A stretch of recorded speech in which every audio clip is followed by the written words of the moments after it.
I've heard you talk a lot about design thinking as a required clinical competency. So people who live in the world of medicine may be familiar with the term competency as kind of a lingo for assessing, whether doctors are getting trained the way they need to. But I want to hear from you, what do you mean by that, and what new kinds of doctors do you think might emerge if that were to happen? Sure. I think the key thing was kind of what I tried to allude to in my slides. I think, as I said, we've always focused on competency as being something like a structured approach to doing a really good and thorough physical exam. That's made up, of course, that continues to be a core competency. But as the healthcare is changing so fast, I mean, a current first-year medical student, it is literally, I think, impossible to predict what clinical care will look like during their career. And to me, it's almost irresponsible not to give them some sort of a structured approach to managing change. Because otherwise, I think it's going to be a really challenging time for them. And I think if you look over to other fields, like in business, you would never let someone graduate from a business program who's going to go out and be an executive of change without management training. Or you wouldn't let someone go out to be an officer in the military without something like that. I just think this is an emerging area where change is so much what healthcare is about right now, that I do think that it deserves some type of a structured process to be taught. Is design thinking the only one we could? I don't know, but I think it's a really good one. And I think for a lot of the things we heard everyone speak about, I think it also has this really nice element that because it is so widely understood in business, in fields that will be really important to healthcare, technology, not only is it an interesting framework, but if you can speak a bit of design thinking, I think it makes you an even more effective collaborator. So it's kind of like thinking about design thinking as providing tools to be able to, in a sense, be flexible and adaptive in the face of constant change, right? Which is something that is kind of, you all acknowledge, a reality of medicine today, but one that is often sort of ignored when it comes to actual training. So Jay, you've talked a lot about about how your creative writing practices have really informed what you do as a doctor. Can you say a little bit more about that? I've always been fascinated by someone who sort of, when you create stories, right, you realize how difficult it is to create a story. When I write, oftentimes it'll be 10, 12, 13 drafts. You run through drafts. It's really hard to tell a story. It's really hard to get to the heart of a story. So when patients come in to the emergency department, what a terrible place to be vulnerable, right? And I've always thought about the emergency department as like a narrative disaster zone, right? It's like a bad blind date. You're telling stories, strangers telling stories to strangers. They're sick, you're busy, you might not have any privacy. And I've had people say, listen, you're an emergency physician, there's no role for story in what you do. But the truth of the matter is that because you have those constraints, it doesn't mean that the story is not important. You could ignore it and try to say, I'm going to deal with the problems I can solve, and don't worry about why they're really there. But to get into probes, to get to the heart of the story, I think is a skill. And so I look at patient stories as first drafts. And I recognize that as so. And sometimes, I have to sort of ask questions to try to find out more and to really get at the heart of what they're trying to say. And you also get very attuned to what they don't say. The playwright and actor Anna Devere Smith made this comment that I'll totally destroy. But she said something to the effect that we learn the most about people in the moment that language fails them. Right? And to be open to that, to realize that what people are not saying and where you need to probe. Oftentimes when you're writing, you sit there and you're writing, and when you start getting that point where you don't want to say, you don't want to go deeper, that's where you have to go deeper. So I think they're very transferable skills, and I consider myself, as an emergency physician, I have all my medical training on how to respond to problems, but ultimately I'm a professional story listener. You know, because unless I get the story right, like the best medicine won't work on the wrong story, right? Very true. So one of the things that's it's been a part of all of the things that all of you have talked about is how, when we think about training doctors differently, right? Part of that is about how doctors engage with patients differently. So Bon, can you talk a little bit about what have you seen in terms of the ways that engaging in design thinking practices change how doctors relate to patients? Yeah, I think at the heart of design thinking is ethnography, which is a fancy word for talking and understanding people. And it really helps, I think design thinking helps understanding the end user, and I think as physicians we forget the end users of healthcare are patients. We forget that patients are more than their disease. So I really like to do some exercises, like I take my students out of the classroom and just interview just regular Philadelphians on the street and just interview and talk to them. And it really helps us, I think, humanize patients, because most of the time when we interact with patients, it's in a hospital or a clinic, and we never see them outside of that context. So I think this ethnography and human-centered design is super helpful. That's great. And Joyce, to kind of round out the context of thinking about how this changes the ways that doctors might relate to patients, you've done a lot of great work in bringing design thinking into research in clinical settings. So how do you see this set of tools as changing the ways that doctors might think about patients as partners, as research partners? Yeah, I mean, I think so I'm lucky in that I work in type 1 diabetes, and it's an almost entirely self-managed disease, right? So it's clear that the experts live with the disease, and we're sort of, the physicians are sort of like the 50-minute pit stop, like once every 3 months, right?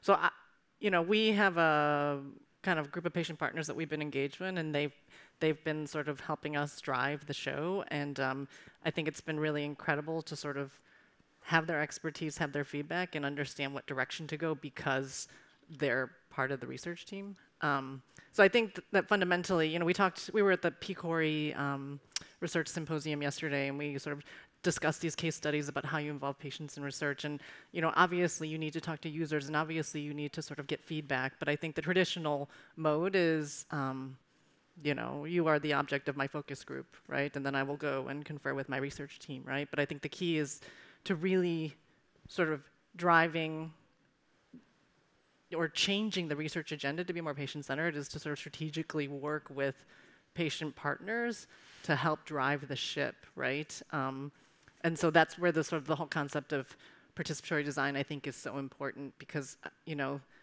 human-centered design is great, it's important, right? But like, we have to involve patients in developing the solutions for either research questions and or tools, systems for care, because ultimately that will, one, help us identify the right problems, and then two, come up with like the most creative solutions. I love that you said it's so obvious who the experts are. And I think that in this setting, it is very obvious, right? But one of the big questions is, in hospitals across the country and around the world, in medical schools across the country and around the world, where unfortunately that's really not taken for granted yet, there's a big question facing all of us, which is, how can we actually move the needle so that these kinds of assumptions do in fact become more the norm? And to that point, I have a question for Jay and Bon, whoever wants to take it first. But I've heard both of you talk about something. This is a question that I really love. I think it's so important to discuss, which is, it's a version of, we might all agree that design thinking is great, right? But how do we know we're creating better doctors rather than just creating a more fun medical school experience? I get asked this all the time, and I don't know, but we're assuming that our current education system works. And I don't think it does, right? It hasn't been redesigned since 1910, when Abraham Flexner proposed his 2+2 model, where first 2 years of medical school, you go in the classroom, you memorize, regurgitate facts. Next 2 years, you put them in the hospitals, and they deal with people like us, and they mimic us, and we tell them what to do. And then we put them through sleep deprivation for another 3 to 5 years, a fellowship. So the previous panel was talking about doctors aren't burned out, right? I got burned out early on in my career, and a lot of doctors aren't unhappy with their job. The patient experience isn't that great. So I would argue that what we're doing currently is not working, and design thinking provides this framework for us to think differently, to be able to creatively problem solve, which we don't have in medical school. So I don't know if it's working, but I do know that our current system isn't working, and we need to prototype a different solution. Jay, do you want to comment? No, I'm glad Bon went first. Yeah, so it seems that traditional aspects, traditional pieces of the medical curriculum sort of get a free pass, right? So, we're being asked to sort of, listen, can you give us outcome measures? What's your assessment strategy? And those are really important questions, and we can't ignore the fact that, we have to think about that too whenever we're creating curriculum. But the truth of the matter is that, we don't know, whether, X amount of weeks of biochemistry or physiology or anatomy, though they're all important. I don't want, my dean to get all upset with me. They're very important, but they sort of escape the muster. Like, they don't have to sort of prove their worth. It's sort of inherently thought that they're important, and they are important. However, we really should, what the assessment issue becomes a big question is when we restrict what we do because we'll have trouble measuring it. Like, are we limiting what we do as medical educators only to those things that we actually have clear endpoints, and clear outcome measures? And one thing that I think we're sort of all dancing around here, but not mentioning overtly, is that we're talking about process, right? The importance of process. And medicine is very outcomes oriented. We're very focused on the answer, and it's important. We have to measure outcomes. But we shouldn't get into a trap of binary thinking and say, listen, those things that we can't measure on are not important. So I think it's up to us to be creative and sort of push the envelope. I mean, design thinking is about ideating and iterating. We're trying what we're doing. We're trying it out. We're trying to capture the experiences and measure it as much as we can. And we're changing. Like, our courses are constantly changing to make it a better and a more meaningful experience. Because students are busy. I don't think they want it to be meaningful in a way. And we have to listen to students. And most of the programs that we're doing are actually run by and initiated by incredibly talented students. Absolutely. So, Matt, I wonder if you could add on to this at all, because you talked about design thinking having a kind of special connection to really grand challenges in healthcare today, and also to the challenge of systems level thinking, which is obviously very connected to thinking in terms of process, not in terms of kind of discrete moments. So can you talk about that? Why do you think that design thinking is such a good fit? Well, yes. So I think, as I said, those wicked problems, that we're dealing with, that's a technical term, in the sense of, like, you literally, have to think in a systems way. I think that's fine, and we see these systems maps and stuff, and, it's not about making a systems map. What I've come to realize, actually, is to take on a challenge like obesity, particularly as a single practitioner playing one tiny part in the wheel of making progress on something like that. As Bon and everybody said here, what I've realized is my actual superpower as a design thinking physician is that I can tolerate ambiguity. I can tolerate tension longer than the average doc, I think. And I think that's probably the commonality of people who are doing this stuff right now. I think the key difference right now in 2016 is the people on this stage, we run towards moments that are kind of cool and in tension. It's cool, it's fun, but that's not going to make it. We have to go beyond that first group, and you have to start you have to give people experience. Being in that moment of tension, that's the centerpiece of art and centerpiece of music or whatever you want to do. I think that has to be expanded, because if you can't handle that, then you collapse in on solutions way too fast. And the types of challenges that we're facing, they require you to stay in tension a little bit longer. Yeah, it's a great way of thinking about it. So a couple of you, Bon, you mentioned, and Joyce, you talked about this too, the role of the maker movement, right? And this is also something that is very much, it's in the air, it's kind of part of what is making medical education seem maybe exciting, going forward. But I'm wondering, what role do you see? This is not necessarily part of design thinking, right? But you've been a very strong advocate of connecting design thinking to the maker movement. And I wonder if you could just talk a little bit about what you see coming out of those connections and why you think they're so powerful for training doctors. Yeah, so I didn't mention this and I showed a slide, but so Night Scout is a really great example of basically a maker movement inside the diabetes community, right? Because there are an infinite number of interesting visual watch faces that are interfaces that are being developed, right? There's an infinite number of mobile technology solutions, apps, right, that are being developed. There are hardware solutions, non-FDA approved hardware solutions that are being developed to pull off blood sugars from sensors, and there's even individuals like Dana Lewis basically developing their own artificial pancreas systems, right? So I think, in the context of sort of technology being much more consumer-oriented, the computing cloud, everyone having a mobile phone, and this concept of open source code and people being able to sort of share and steal, all of those forces are really kind of moving in this direction. And I think I have been so impressed by the prototypes that have come out of that community that, those are going to be what the enterprise needs to adopt in the next, unfortunately, 10 to 15 years, right? Those are the lead innovators who are bringing in innovation into the healthcare delivery system, right? And so, one, I think just sort of, to me, that's the ROI, like the number of prototypes, the number of creators, and the volume of kind of community that's been developed out of this, right? But I think the other thing that is really important about the maker movement is that it creates an infrastructure that removes the power structure, right? So we heard this talk today about hierarchy, right? And if we live in a system, or if we create a system in healthcare that assumes that patients are designers and makers, right? And that assumes that healthcare providers are makers, right? Then the expectation is that we will all create, right? And it sort of moves us away from the paternalistic, I'm the doctor and I know best, right? Because I don't.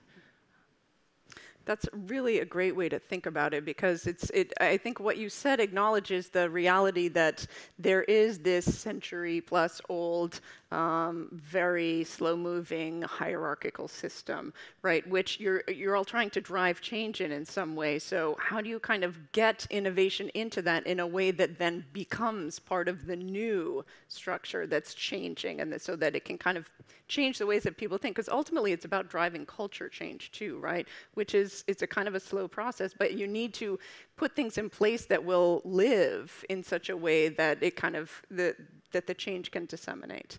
So we just have a couple of minutes, and so I want to just ask all of you to leave the audience with a couple words of wisdom, okay? So the question I have for all of you, if you can just give us some quick answers.